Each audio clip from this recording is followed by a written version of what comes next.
Publius Virgilius Marin, often nicknamed Virgil, was an ancient Roman poet.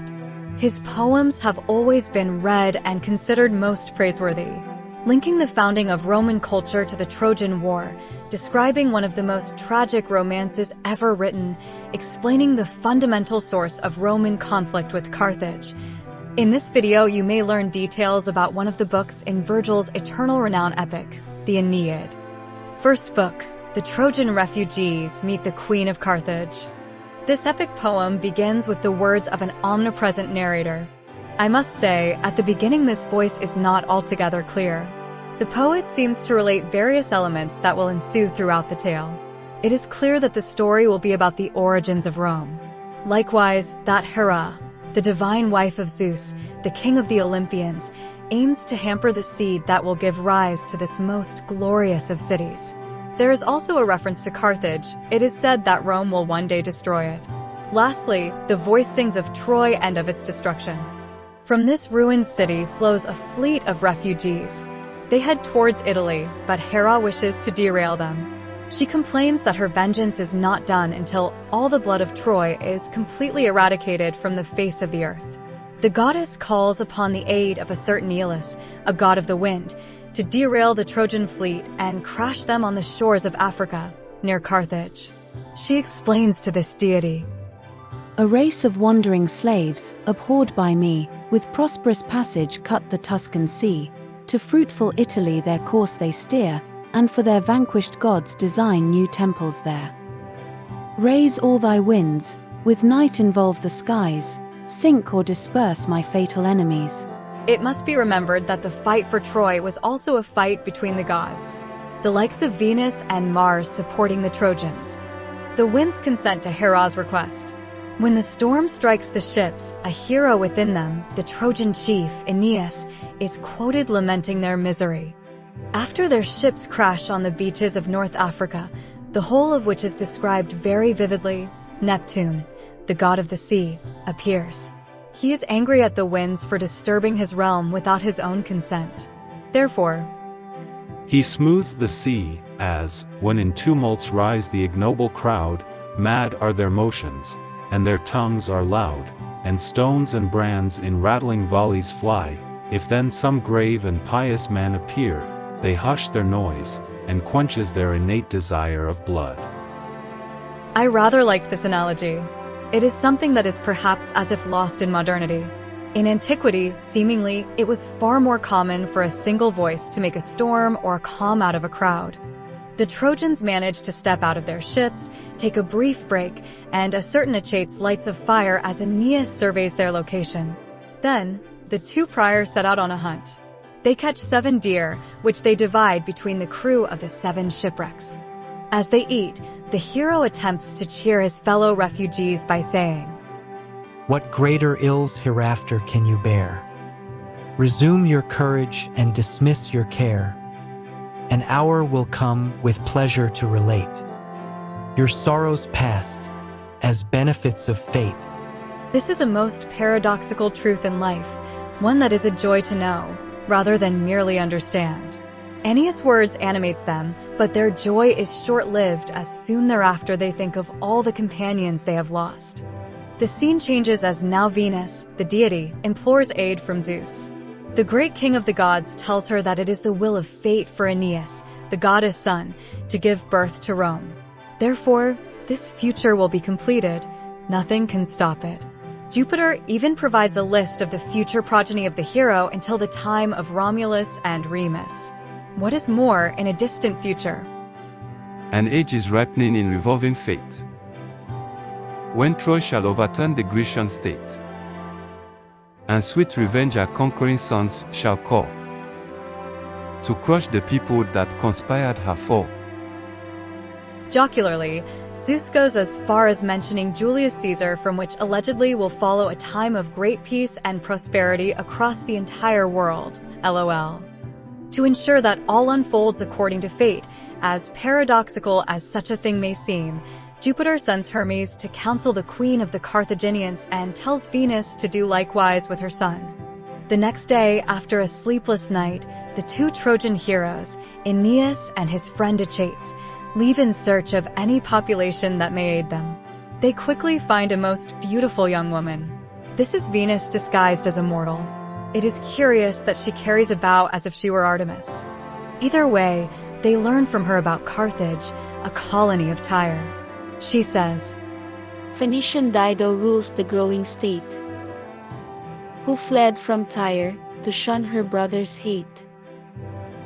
Great were her wrongs, her story full of fate, which I will sum in short. The story is simple enough. It involves a family dispute fueled by power, lust, and greed. Dido's brother assassinates her husband, and she feels forced to flee with a small contingent of persons and settles the new city of Carthage. Aeneas, in return, tells the beautiful dame all about their own troubles. Feeling pity for her child, Venus tells them that their fate will turn. She counsels them to go to Carthage where they will find aid. Lastly, she reveals her true identity as she flies away. Curiously, Aeneas knows that this was his mother. He knows he is a child of divinity. When they arrive at the city, they move without interruption as Venus, by some sort of mist, makes them invisible. Life in the city is described as there are many mentions to the many laborers and structures. It is even said that there are holy senates, elected by voice. Eventually, they encountered the most holy site wherein a temple to Hera was built and where the queen is expected to hold her court. Here they see a painting in progress depicting the very recent Trojan War. Surely this is but a literary tool that the poet employs to describe some of the prequel. Regardless, I found the description most moving. Let me quote, speaking of Aeneas. He stopped, and weeping said, O friend, even here, the monuments of Trojan woes appear. Our known disasters fill even foreign lands. See there, where old unhappy Priam stands. Even the mute walls relate the warrior's fame, and Trojan griefs the Tyrians' pity claim. Many of the heroes are depicted and described, from Achilles and Diomed to the death of Hector. Then Dido appears. The narrator says that she is as beautiful as Diana. She comports herself with perfect political decorum, mounts her throne and begins taking petitions, hearing complaints, and dispensing justice and laws. By coincidence, some of Aeneas' band is also present. These are not part of the 7 ships he crashed with, rather others that had become separated during the storm at some prior point in time. They describe to Dido their fate and journey and ask for permission and aid in repairing their ships and continuing their journey. Of course, they mention their lost leader, and Dido says that she will help them and send a party to search for any other shipwrecks. Now the hero asks Venus to make him visible. The goddess not only does so, but also improves his appearance. He is described by Aphrodite's power as seeming most handsome. I find jocular the description. Like polished ivory, beauteous to behold, or Parian marble, when enchased in gold, thus radiant from the circling cloud he broke, and thus with manly modesty he spoke. I also find most commendable and noteworthy Aeneas' following lines. What thanks can wretched fugitive return? The gods, if gods to goodness are inclined, and more than all the gods, your generous heart, conscious of worth, requite its own desert. Your honor, name, and praise shall never die. Yes, those are the 3 most certain rewards of altruistically good deeds. The gods, if they be good or if they exist, one's own self-valuation, and the praise of others. The queen explains that she is indirectly related to the Trojan conflict. This requires understanding the story of Teucer, the half-brother of Ajax the Large. Unfortunately, I will not explain the details as they are convoluted and irrelevant. Either way, I like the queen's lines. I myself, like you, have been distressed, till heaven afforded me this place of rest. Like you, an alien in a land unknown, I learned to pity woes so like my own. She sends a great banquet and many supplies to the castaways. In return, Aeneas sends for his child, Iülus, to return with whatever presents they may bestow upon the queen. I must mention, it is liable to confuse at times. Aeneas' son is sometimes called Iülus and sometimes called Ascanius. Either way, the scene changes to Mount Olympus. Venus declares a worry, a fear. She speaks to her divine son, Cupid. She explains her anxieties and asks him a favor. Thou knowst, my son, how Jove's revengeful wife, by force and fraud, attempts thy brother's life. I suspect the town where Juno reigns, for this 'tis needful to prevent her art. Take thou his form and shape, thyself a boy, assume a boy's dissembled face, and with sweet kisses in her arms constraints, thou mayst infuse thy venom in her veins.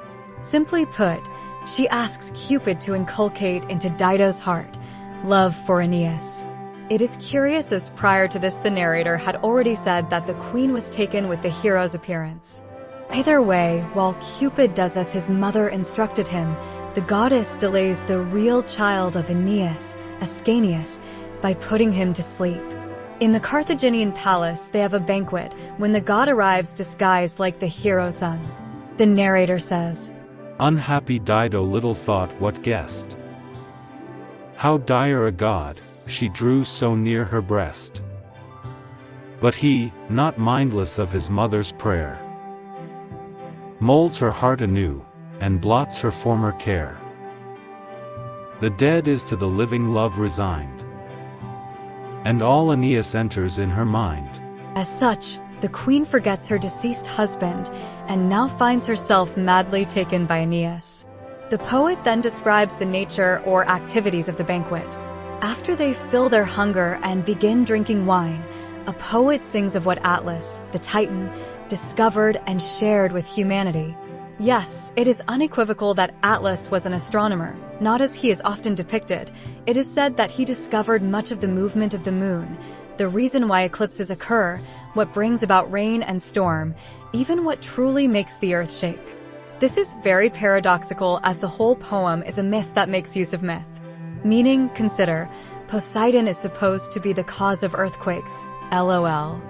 After the song, Dido asks Aeneas to share details about the fall of Troy. By her questions, it is made clear that the refugees have been traveling in restless sea for over 7 years. As such, their journey is as hard as those who triumphed. Although this chapter ends here, know that in the next chapter the hero will describe the war and the fall of Troy from his own, original, point of view. Now, to pique your curiosity, to motivate you to watch the last video of the series, I gift you a teaser sample of the many aphorisms I crafted as I read this author. Suffering teaches pity, as long as your ego suffers enough for you to cease taking pride in having suffered. If you enjoy or gain from my aphorisms, know that I have thousands. I will be writing books with short thematic essays composed out of aphorisms.